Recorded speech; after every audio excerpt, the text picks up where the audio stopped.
صلی اللہ تعالی علیہ وآلہ وسلم۔ رب کعبہ عز و جل کا احسان ہے، اس کا کرم ہے، اس نے ہمیں اپنے محبوب پاک علیہ الصلوۃ والسلام کی امت میں پیدا فرمایا، اور کرم وارائے کرم یہ کہ اس نے اپنے محبوب کے غداروں میں نہیں بلکہ اس نے اپنے محبوب کے وفاداروں میں پیدا فرمایا۔ اور عزیزان گرامی، اکثر جگہ یہ بات میں کرتا ہوں، بلکہ کرنا چاہیے، اور اس بات کو ضروری سمجھتے ہیں کہ محفل میلاد مصطفیٰ کو رسم کے طور پر نہیں کیا کریں۔ اگر رسم میلاد مصطفیٰ کو کرنا ہو تو بہتر یہ ہے کہ نہ کیا جائے، چونکہ شریعت کا مسئلہ یہ سمجھے کہ مسئلہ یہ ہے کہ قرآن مجید کی اگر تلاوت ہم کر رہے ہیں، حتیٰ کہ اگر نماز پڑھ رہے ہیں اور اس میں دل نہیں لگ رہا ہے، تو شریعت نے ہم سے وہاں یہ کہا ہے کہ اس وقت نماز کو موقوف کر دو، اس وقت قرآن کی تلاوت کو موقوف کر دو، اس لیے کہ کہیں وہ بوجھ نہ بن جائے، کہیں وہ دل پہ بھاری نہ پڑ جائے۔ تو عزیزان گرامی، یہاں عبادت ہے تو ذکر مصطفیٰ بھی عبادت ہے، تو اے لوگوں، تو یہ رسم میلاد مصطفیٰ کو نہیں کرنا چاہیے۔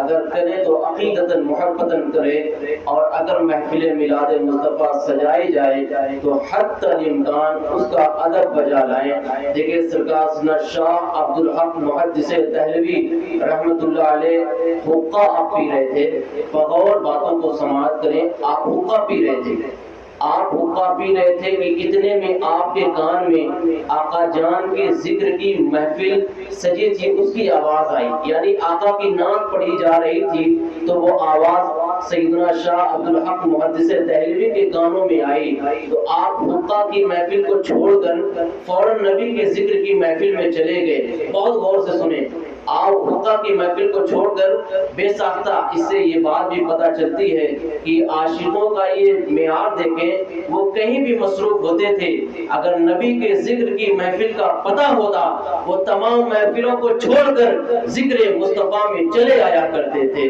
اور ہمارا معاملہ تو عجیب و غریب ہے، لوگوں کو محفل مصطفیٰ میں بلا کر خود محفل مصطفیٰ میں نہیں بیٹھتے، اللہ کی پناہ۔ عزیزان گرامی، تو آپ حقہ کی محفل چھوڑ کر نبی کے ذکر کی محفل میں چلے گئے، کیا ہوا؟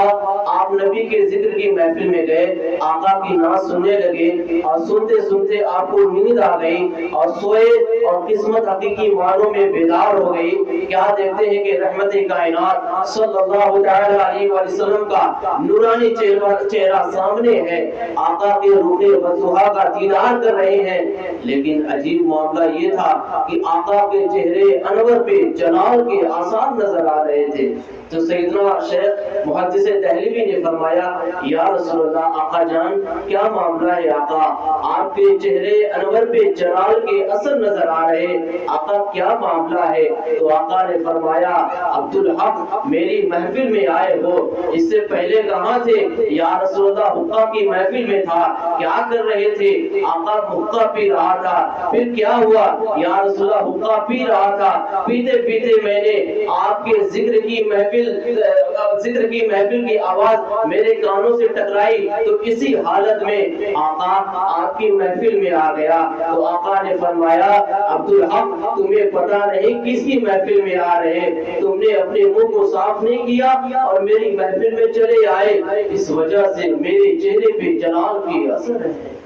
اللہ، اب ذرا تصور کریں، وہ تو بے ساختہ عاشق تھے، ان کا یہ گمان نہیں تھا، لیکن وہ حقہ کی محفل کو چھوڑ کر نبی کی محفل میں آئے، تو آقا علیہ السلام ان کے خام میں آئے، تو آقا نے جلال کا مظاہرہ فرمایا۔ اب ذرا تصور کریں، ہم تو جان بوجھ کر محفل میں آتے ہی ہیں کہ وہاں تو پان رکھا ہوگا، پان کھایا جائے گا، ہم تو آتے ہی ہیں محفل میں گویا کہ ٹائم پاس کرنے کے لیے، یہاں پان گٹکا ملے گا، باقاعدہ اکٹھا بیٹھ کے موبائل چلائیں گے، باقاعدہ ہم اپنی باتیں ایک دوسرے سے شیئر کریں گے۔ عزیزان گرامی، وہاں تو یہ گمان نہیں تھا، لیکن وہ حقہ کی محفل چھوڑ کر نبی کے ذکر کی محفل میں آئے، تو وہ ایسے عالم میں آقا نے جلال کا مظاہرہ فرمایا۔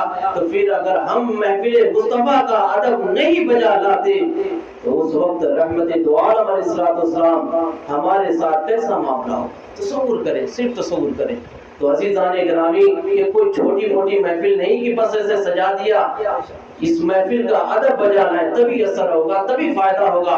اور اس محفل کا اگر کوئی ادب بجا لائے، کوئی خلوص کے ساتھ اللہ کی رضا کے لیے اگر ایسی پاکیزہ محفل کا انعقاد کرتا ہے تو انعام کیا ملتا ہے؟ شہنشاہ اولیاء سرکار سیدنا غوث العظم رضی اللہ عنہ کے شہر مقدس بغداد شریف میں بادشاہ وقت نے نبی کے ذکر کی محفل کا انعقاد کیا۔ اس نے بڑے بڑے لوگوں کی دعوت تھی کہ آج نبی کے ذکر کی محفل ہے، آنا ہے۔ تمام بڑے بڑے وقت کے لوگ اس بادشاہ کے گھر آئے۔ اسی طرح ایک غریب بیٹی اور اس کی ماں کی کانوں میں بھی یہ آواز سنی، انہوں نے سنا کہ آج نبی کے ذکر کی بادشاہ کے گھر میں محفل سجی ہے، چلو اپنے نبی کی ذکر کی محفل میں چلتے ہیں، چلو اپنے نبی کی ناز سنتے ہیں۔ وہ ماں اور اس کی بیٹی اس بادشاہ کے گھر میں آتی ہے، لیکن بادشاہ کے گھر پہ دربان کھڑا تھا۔ اس نے کہا کہاں جا رہے ہو؟ اس ماں اور بیٹی نے کہا ہم نے سنا ہے بادشاہ کے گھر میں آج نبی کے ذکر کی محفل سجی ہے، سو ہم اپنے نبی کے ذکر کی محفل میں آئے ہیں، ہم اپنے نبی کی نعت سننے آئے ہیں، ہم اپنے نبی کا ذکر سننے آئے ہیں۔ تو وہ بادشاہ کا جو دربان تھا اس نے کہا تمہیں آنے کی اجازت نہیں، یہاں بڑے بڑے لوگوں کو کی انٹری ہے، یہاں بڑے بڑے لوگ ہی آ سکتے ہیں، تمہاری یہاں انٹری نہیں ہو سکتی۔ تم نے اپنا لباس دیکھا ہے کہ پرانے لباس میں آ گئے، گویا تمہیں یہاں پہ آنے کی اجازت نہیں ہے، چلے جاؤ۔ عزیزان گرامی، ان ماں بیٹی نے بہت منت سماجت کی، لیکن اس دربان نے ان کی ایک نہ سنی، انہیں دھکے مار کر بھگا دیا۔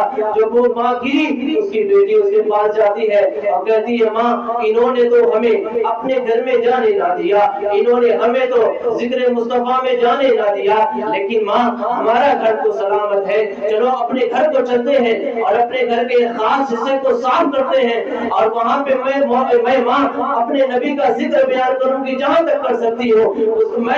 جب میں ذکر بیان کروں گی ماں تم سبحان اللہ کہنا، جب میں ٹھہر جاؤں گی ماں جہاں تک تمہیں روایتیں یاد ہے تم نبی کا ذکر کرنا، ماں میں سبحان اللہ کہتی رہوں گی۔ وہ ماں اس پلان کے ساتھ اپنے گھر جاتی ہے، ماں بیٹی گھر کے خاص حصے کو صاف ستھرا کر کے نبی کے ذکر کی محفل کا انعقاد کر لیتی ہے۔ نبی کا ذکر ہو جاتا ہے، نبی کا ذکر شروع ہو جاتا ہے، ماں نبی کی نعت پڑھ رہی ہے، بیٹی سبحان اللہ کہہ رہی ہے، بیٹی نبی کا ذکر کر رہی ہے، ماں سبحان اللہ کہہ رہی ہے۔ بالآخر جب محفل عروج کو پہنچی، جب محفل اختتام ہوئی، تو جب وہ بوڑھی ماں اپنے گھر کی دہلیز کی طرف دیکھ رہی ہے تو کیا دیکھتی ہے کہ پیرے پیلا میرے پیلا شاہ جیلا سرکار سیدنا شیخ ابو محمد محی الدین عبد القادر جیلانی آقا غوث العظم اس کے گھر کی دہلیز کا بوسہ لے رہے ہیں۔ تو اس بوڑھی ماں نے فرمایا یا شیخ آپ میرے گھر کی دہلیز کا بوسہ لے رہے ہیں، یا شیخ کہاں آپ کی ذات والا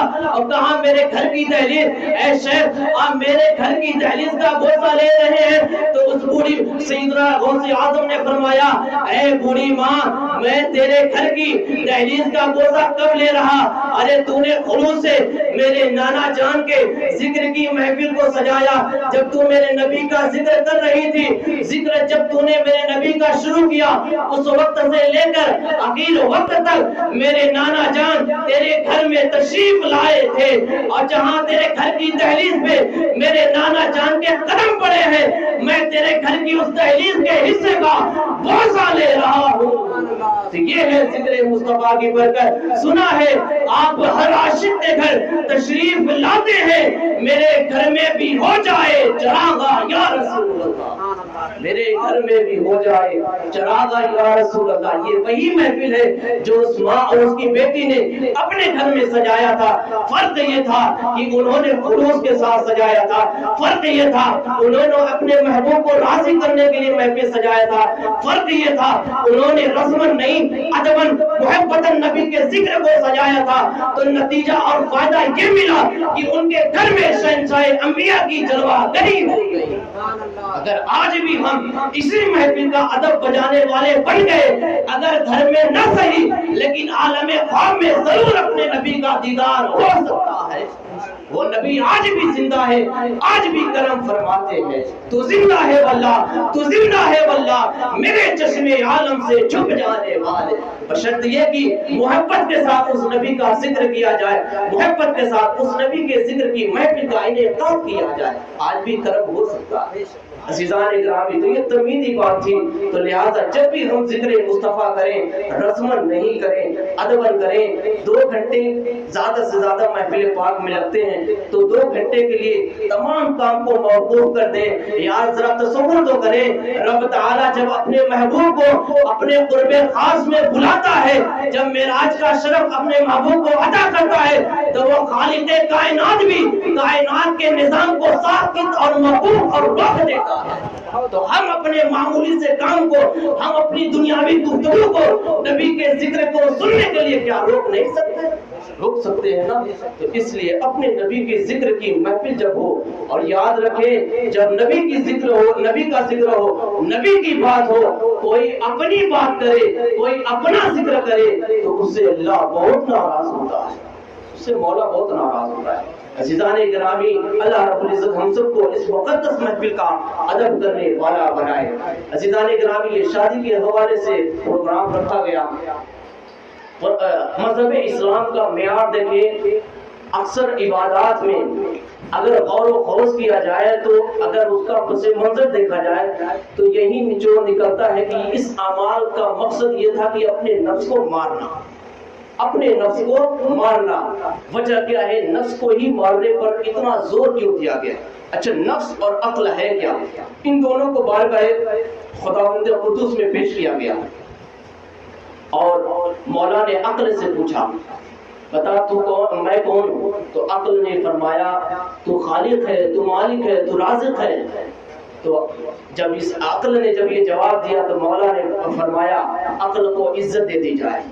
اب ذرا دیکھیں نا، عقل کو ایسی عزت ملی کہ آج بھی کسی کے پاس اگر عقل ہے تو وہ باشیار ہے، وہ عزت دار ہے، وہ باوقار ہے، اور جس کے پاس عزت نہیں وہ ذلیل و خوار رسوا زمانہ ہے. ایسی عقل کو عزت ملی. اس کے بعد مولا نے نفس سے پوچھا، بتا تو کون ہے؟ میں کون ہوں؟ تو نفس نے کہا تو ہے، میں ہوں. نفس کا یہ جواب تھا. تو مولا نے فرمایا اے فرشتوں، نفس کو آگ میں جلاؤ. سالہ سال نفس کو آگ میں جلایا گیا. پھر مولا نے حکم فرمایا نفس کو حاضر کیا جائے.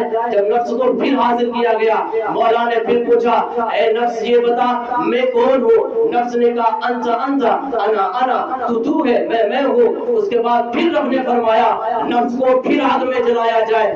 2 بار نفس کو سالہ سال آگ میں جلایا گیا.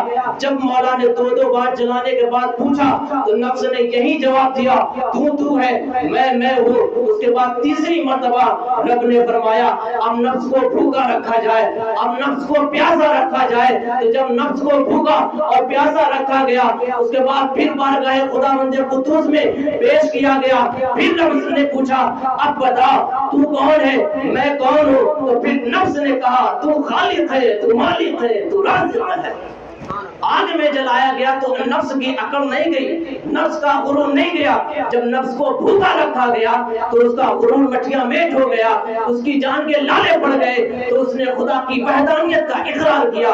عزیزان گرامی، اب ذرا تصور کریں، یعنی اگر ہم کو اپنے نفس کو مارنا ہے تو ہم کو آگ میں جلنے کی ضرورت نہیں. اگر ہم کو نفس کو مارنا ہے تو میدان میں جانے کی ضرورت نہیں. بس اگر ہم کو اپنے نفس کو مارنا ہے تو بس اللہ کی رضا کے لیے بھوکے رہنا ہے.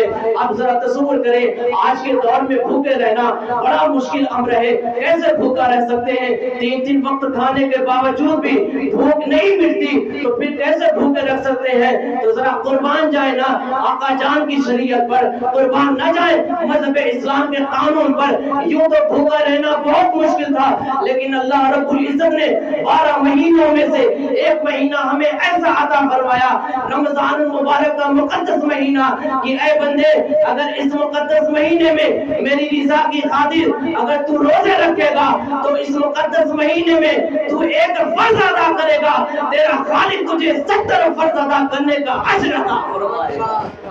عزیزان گرامی، تو اس بھوکے رہنے پر، بلکہ اگر بھوکا تو رہا، تیرے منہ سے اگر بدبو آئے گی، تیرے منہ سے اگر بو نکلے گی، تو جو جنت کی مشک ہے اس کی خوشبو سے زیادہ بہتر میرے نزدیک روزے کی حالت میں تیرے منہ سے نکلنے والی بو بہتر ہے. عزیزان گرامی کیا وجہ ہے؟ آپ ذرا تصور کریں کیا وجہ ہے کہ رمضان میں بندہ گناہ کی طرف نہیں جاتا؟ کیا وجہ ہے رمضان میں بندہ رمضان میں جھوٹ نہیں بولتا، رمضان میں چغلی غیبت سے بچتا ہے، رمضان میں بد نظری سے بچتا ہے، حرام خوری سے بچتا ہے، برے افعال سے بچتا ہے؟ غرض کی رمضان مبارک میں رب تعالیٰ کو تمام ناراض کرنے والے کاموں سے بچتا ہے۔ وجہ یہ ہے کہ جو اللہ کی رضا کے لیے روزہ رکھتا ہے اس کا نفس مرتا جاتا ہے، سکڑتا جاتا ہے، اور جب نفس مرتا ہے تو وہ بندہ اللہ کی رضا والے کام کرنے والا بن جاتا ہے، اور جب نفس مر جاتا ہے بندہ اللہ کی رضا والا کام کرتا جاتا ہے حتیٰ کہ ایک وقت وہ بھی آتا ہے کہ اللہ رب العزت اسے اپنے محبوب بندوں میں شامل فرما لیتا ہے، مولا اسے اپنے محبوب بندوں میں شامل فرما لیتا ہے۔ یہ تمہید تھی۔ وجہ کیا ہے اس تمہید کی؟ دیکھیں، نفس کو مارنا سب سے بڑا اوزار جو ہمارے پاس ہے وہ بھوکا رہنا۔ اب بھوکا رہنے کا شعار ہمارے مذہب نے ہمیں ہمارے اسلام میں عطا فرمایا روزہ رکھنا۔ تو روزہ اگر رکھے تو اس سے نفس مرتا ہے، جو کہ رمضان المبارک کے مہینے میں دیکھا بھی جاتا ہے۔ اور عزیزان گرامی، اور نفس کو مارنے کا ایک اور فارمولہ، ایک اور وظیفہ، ایک اور نسخہ، وہ ہے نکاح۔ وہ ہے نکاح۔ بندہ جب نکاح کر لیتا ہے تو اس کی آنکھوں میں حیا آ جاتا ہے۔ اور یہ یاد رکھیں، دیکھیں، اپنی بچی کے سر پر دوپٹہ رکھنے کا مقصد تبھی حاصل ہوگا جب صحیح عمر میں اس کا نکاح ہوگا۔ بچے بچیاں 9-12 سال کی عمر میں بالغ ہو جائیں، اور اگر 30-25 کے پار کی عمر میں ان کا نکاح ہو تو پھر کیا ہوگا؟ اور یہ بھی دیکھیں، معاشرتی اعمال میں پیسے والے معاشرتی اعمال میں اللہ رب العزت نے سب سے آسان عمل نکاح کو کیا، سب سے آسان، سب سے سستا نکاح کو، لیکن اس کے بندوں نے سب سے مہنگا اگر کچھ کیا ہے تو نکاح کو کیا۔ اگر 5 لاکھ سے کم اگر ہے تو بندہ نکاح کرنے کی ہمت نہیں کرتا۔ 5 لاکھ اگر ہیں یا اس سے مزید ہیں تبھی نکاح کرنے کی جسارت اور ہمت بندہ کرتا ہے۔ تو نکاح کو ہم نے مہنگا کر دیا۔ اور یہ بھی دیکھیں، جبکہ حکم ہم کو یہ تھا کہ نکاح کو اتنا آسان کر دو کہ زنا دوبھر ہو جائے، لیکن امت نے، غلاموں نے، بندوں نے ایسا کر دیا کہ زنا کو آسان کر دیا، نکاح کو دوبھر کر دیا۔ اور پھر اگر ہم آج شکایت کرتے ہیں کہ یار ہم پہ بڑا ظلم، بڑا تشدد ہوتا ہے، تو عزیزان گرامی، اچھے دن حکومت سے نہیں آتے، اچھے دن اچھی سیرت سے آتے ہیں۔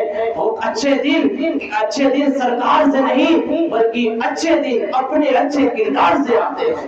تو ہم نے شریعت مصطفی کے اپوزٹ کام کرنا شروع کر دیا ہے، تو ہم اچھے دن آئیں گے جس دن اگر ہم شریعت مصطفی کے راستے پر عمل کرنے والے بن گئے، اس دن سے ہمارے اچھے دن شروع ہو جائیں گے۔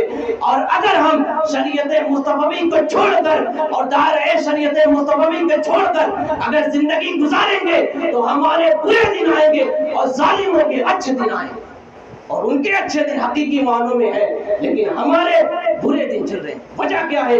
حکومت کا دخل نہیں، سرکار کا دخل نہیں، اپنے کردار، اپنی سیرت کا دخل ہے۔ نبی نے فرمایا نکاح کو آسان کرو، ہم نے نکاح کو دوبھر کر دیا اور زنا کو مشکل کر دیا۔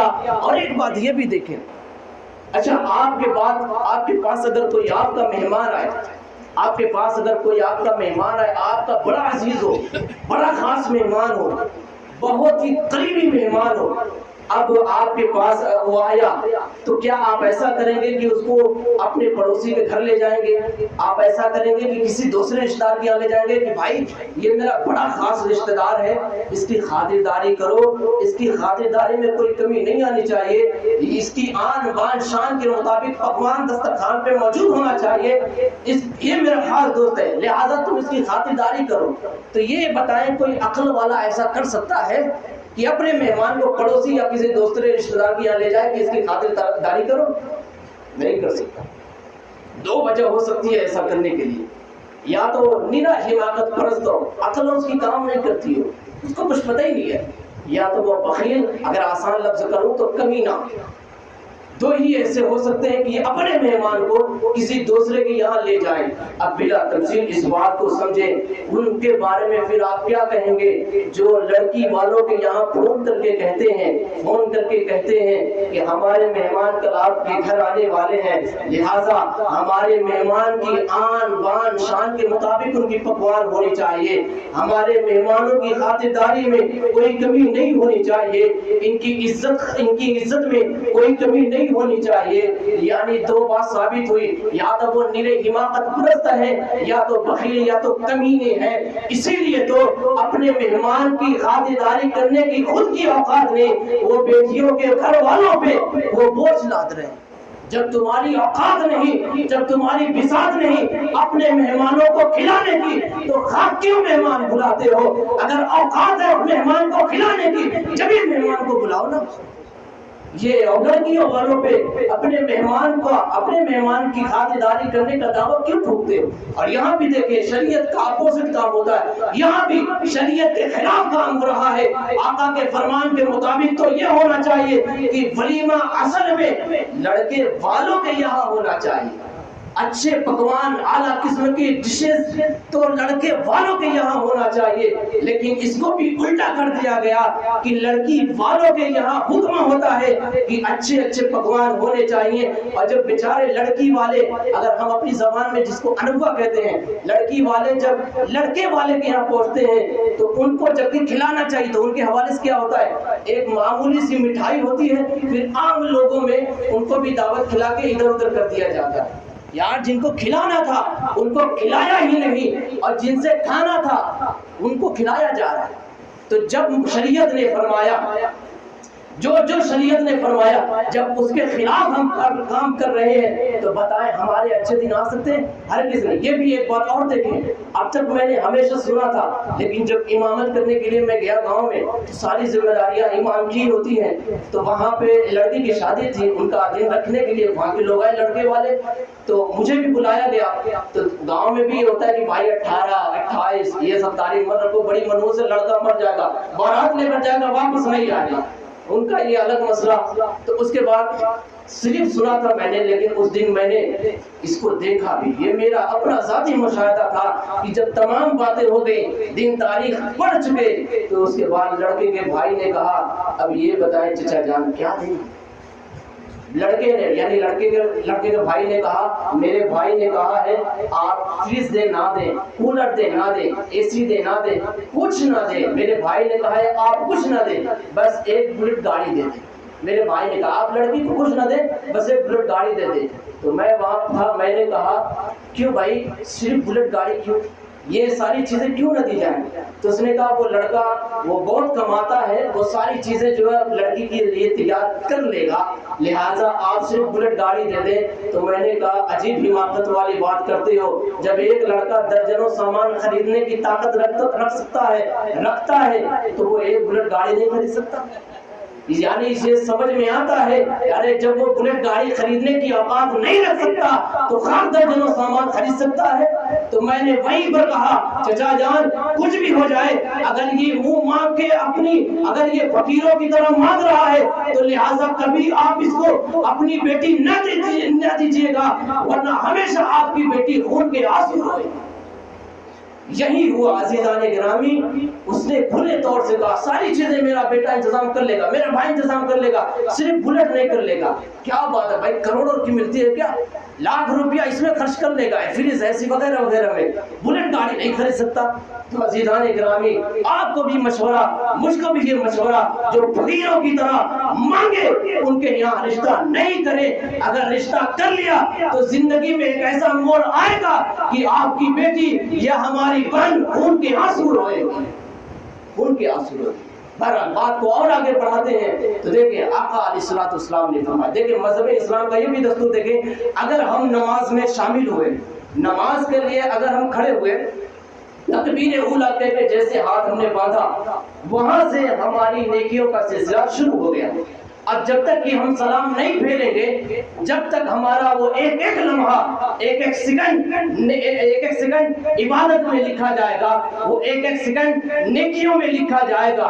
اسی طرح اگر کوئی بندہ سحری کرتا ہے تو سحری صبح صادق سے لے کر غروب آفتاب تک ہر اس کا لمحہ نیکیوں میں، عبادت میں لکھا جائے گا۔ اسی طرح اگر بندہ حج کے لیے گھر سے نکلتا ہے اور حج سے واپس آنے تک، اب وہ 10 دن کا ہو، 15 دن یا 40 دن کا ہو، گھر سے نکلنے سے گھر تک آنے تک، وہ جب تک حج کے لیے نکلا ہے، ہر لمحہ، ہر آن اس کا عبادت میں شمار ہو رہا ہے، اس کا نیکیوں میں شمار ہو رہا ہے۔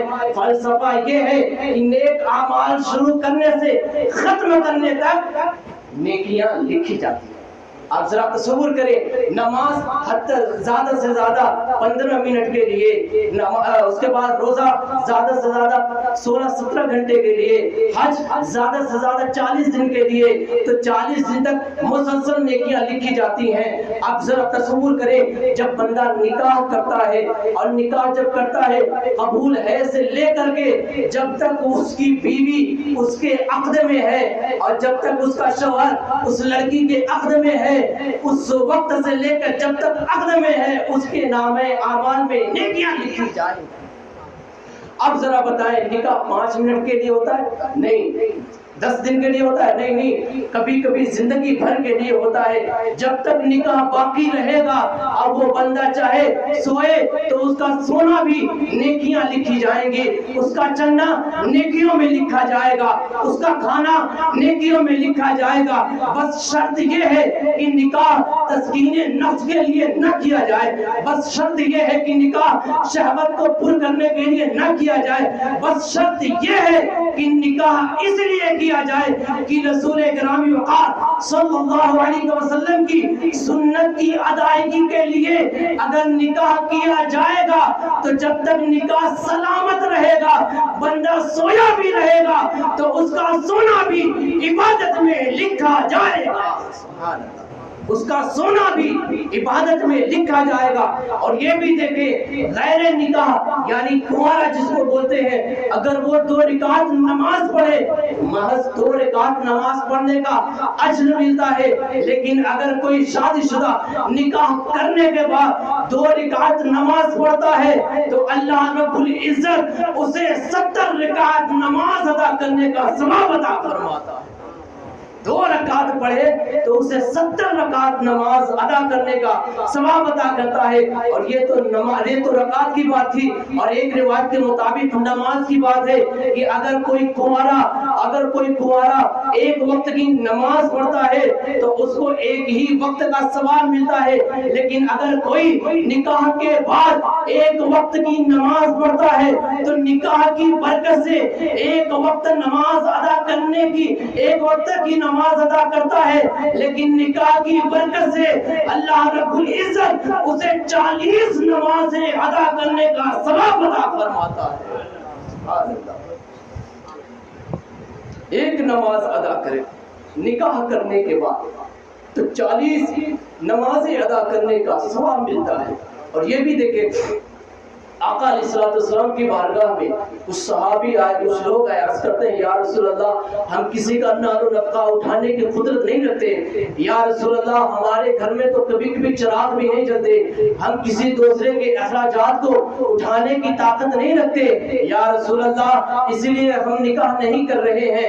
آقا نے فرمایا نکاح کر لو، نکاح کرنے کی برکت سے اللہ تمہاری غربت کو دور فرما دے گا، اللہ تمہارے رزق کے دروازے کو کشادہ فرما دے گا۔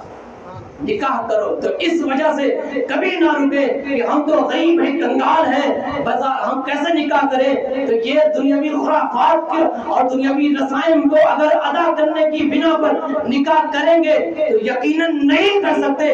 تو اس لیے لوگ کیا کہیں گے؟ یہی تو معاملہ چل رہا ہے کہ یار اگر میں نے اپنی بیٹی، اپنے بیٹے کی شادی میں اگر 10,000 لوگوں کے کھانے کی دعوت کا اہتمام نہ کیا، لوگ کیا کہیں گے؟ اگر میں نے باراتی کے کے انتظام میں اعلیٰ سے اعلیٰ کھانے نہ پکوائے لوگ کیا کہیں گے؟ اگر میں بارات میں اعلیٰ قسم کا لباس نہ پہنا لوگ کیا کہیں گے؟ اگر میں نے اپنے شادی کے گھر شادی میں اپنے گھر کو اعلیٰ قسم کا ڈینٹنگ پینٹنگ نہ کرایا لوگ کیا کہیں گے؟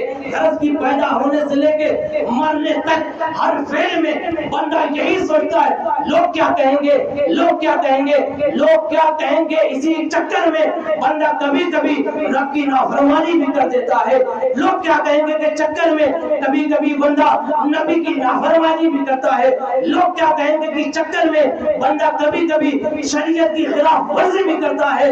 اور حالانکہ جب وہ مر جاتا ہے لوگ بس اتنا ہی کہتے ہیں اِنَّا لِلَّهِ وَإِنَّا إِلَيْهِ راجعون۔ اور جب وہ مرتا ہے، جب اس کی قبر پہ جاتے ہیں لوگ کیا کہیں گے؟ کہنے والا جب قبر کے اندر جاتا ہے اس کی قبر پہ 3 بار مٹی ڈالنے کے بعد وہی جو کہتا تھا لوگ کیا کہیں گے؟ تو لوگ اس کی قبر پہ ہی مٹی ڈالنے کے بعد اسی کی قبر پہ ہاتھ جھاڑتے ہوئے پیٹھ دکھاتے ہوئے قبر میں تنا چھوڑ کے ہمیشہ کے لیے چلے جاتے ہیں۔ یہی تو ہے لوگ کیا کہیں گے۔ اب لوگ کیا کہیں گے کہ چکر میں جو شریعت کی خلاف ورزی کی ہے، جو رب کی نافرمانی کی ہے، جو نبی کی نافرمانی کی ہے، اب قبر میں بھی کہو نا کیا کہیں گے لوگ؟ اب قبر میں بھی کہو نا کون ہے جن کے چکر میں شریعت کی خلاف ورزی کی ہے وہ بچانے آئیں گے؟ نہیں بچانے آئیں گے۔ ابے جب کوئی قبر میں بچانے نہیں آئے گا تو لوگ کے چکر میں نہیں پڑے بلکہ اس چکر میں پڑے کہ اس معاملے میں میرے نبی کا فرمان کیا ہے، اس معاملے میں میرے مذہب کا آئین کیا ہے، اس معاملے میں میرے مذہب کا قانون کیا ہے۔ اگر مذہب کہے ہاں یہ حلال ہے کر لو تو کر لو، اگر مذہب کہتا ہے یہ خرافات ہے، یہ دنیاوی خرافات ہے، یہ اسراف ہے، تو وہاں ٹھہر جاؤ، رک جاؤ۔ لوگ جو کہیں گے کہنے دو، ہم کو تو وہ دیکھنا ہے کہ آقا کیا کہتے ہیں۔ اللہ نہ کرے لوگ کیا کہیں گے کہ چکر میں لوگوں کے منانے کے چکر میں لوگوں کو مناتے گئے اور ایسا وقت آیا رب اس کے رسول کو ناراض کر کے قبر میں پہنچے، اور جب قبر میں تیسرا سوال ہوگا اور جب وہ رحمت کائنات کی جلوہ گری ہوگی اور وہ آقا نے اگر اپنا رحمت والا چہرہ پھیر لیا تو پھر کیا کہیں گے؟ اس وقت کیا ہوگا؟ اور یہ بھی یاد رکھیں یہ بھی کہ آپ پوری زندگی اگر 1000 برس کی بھی ہماری عمر ہے، ہر سیکنڈ اگر ہم چاہیں پوری دنیا کو راضی کر لیں، 1000 برس کی عمر پا کر بھی ہم پوری دنیا کو راضی نہیں کر سکتے۔ لیکن عزیزان گرامی ایک لمحے کی بھی زندگی اگر میسر ہے اور اس ایک لمحے کی بھی زندگی اگر میسر ہے اور ایک لمحے میں اگر ہم مصلی بچھا کر اپنے رب کی بارگاہ میں آنسو بہا لیے تو وہ ایک لمحے میں بھی وہ رحمان و رحیم مولا ہم سے راضی ہو جائے گا۔ اور یہ بھی دیکھیں عزیزان گرامی نکاح کی برکت، تو اس لیے نکاح کریں تو نکاح جب بھی کرے تو تسکین نفس کے لیے نہ کریں، نکاح جب بھی کرے تو اپنی خواہشات کی تکمیل کے لیے نہ کرے۔ اگر خواہشات کی تکمیل کے لیے اور نفس کی تسکین کے لیے نکاح کریں گے تو پھر اولاد بھی ویسے ہی پیدا ہوگی، لیکن اگر شریعت کی خاطر اور آقا جان کی سنت پہ عمل کی خاطر نکاح کریں گے تو فائدہ کتنا بڑا ملے گا۔ دیکھیں آقا روایتوں میں آتا ہے کہ اگر بندہ بہت غور سے اس بات کو نکاح کی برکت دیکھے، اگر بندہ بسم اللہ شریف پڑھ کے اپنی بیوی کے پاس جائے اور بسم اللہ پڑھنے کے بعد اپنی بیوی کے پاس جانے کے بعد وظیفہ زوجیت ادا کرے، پڑھتے میں سمجھے وظیفہ زوجیت ادا کرے، اور اسی مرحلے میں اگر اولاد ٹھہرتی ہے، اولاد کی ولادت پھر ہوتی ہے، تو وہ جو اولاد پیدا ہوگی اور جب وہ اللہ رب العزت کی عبادت کرے گا تو بلکہ جب وہ اولاد پیدا ہوگی تو اس کی ہر سانس کے بدلے عبادت نہیں کرے گا بلکہ بسم اللہ پڑھ کے اپنی بیوی کے پاس گیا اور وظیفہ زوجیت ادا کیا، پھر اولاد پیدا ہوئی تو اس کی ہر سانس کے بدلے میں اللہ رب العزت اس کے والدین کو 60 برس کی عبادتوں کا ثواب عطا فرمائے گا۔ سبحان اللہ۔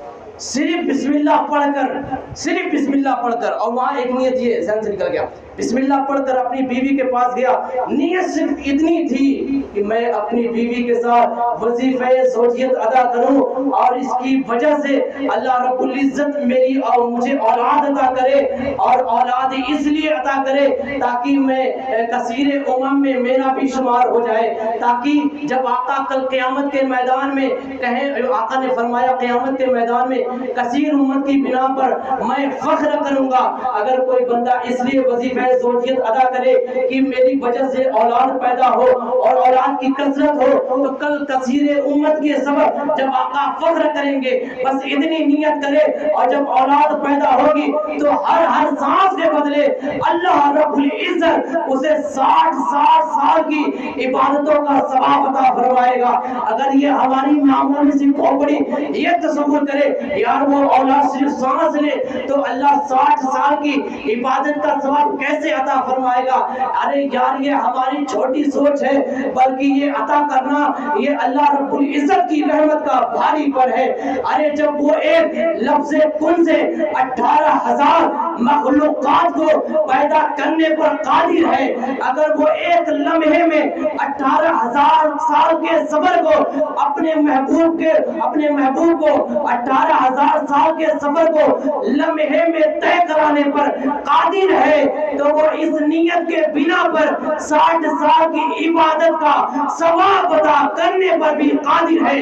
ان اللہ علی کل شیء قدیر، بے شک اللہ ہر چاہے پر قادر ہے، وہ جو چاہے کر سکتا ہے۔ اللہ رب العزت کہنے سننے سے زیادہ عمل کی توفیق عطا فرمائے، اور ہمیں سنت رسول اعظم علیہ السلام پہ عمل کی غرض سے، عمل کی نیت سے نکاح کرنے کی توفیق عطا فرمائے۔ اور کل جو نکاح ہونے والا ہے اس میں جو بھی رکاوٹیں آنے والی ہیں مولا اپنے فضل و کرم سے تمام رکاوٹوں کو دور فرما دے، اور سیدنا علی المرتضیٰ کرم اللہ تعالی وجہ الکریم اور سیدتنا فاطمہ الزہرا رضی اللہ تعالیٰ عنہ کی درمیان جو محبت تھی ان محبتوں کا صدقہ عطا فرمائے، اور حسنین کریمین کے صدقے مولا انہیں نیک صالح اولاد عطا فرمائے۔ میری آنے والی نسلیں تیرے عشق ہی میں مچلے، انہیں نیک تم بنانا مدنی مدینے والے۔ اللہ رب العزت کہنے سننے سے زیادہ عمل کی توفیق عطا فرمائے۔ آج سے پہلے میری زبان و فعل سے کوئی بھی کفریہ کلمات و فعل میں آپ سب کو گواہ بنا کر سچی توبہ کرتا ہوں، میرا رب میری توبہ قبول فرمائے۔ آپ سب استغفار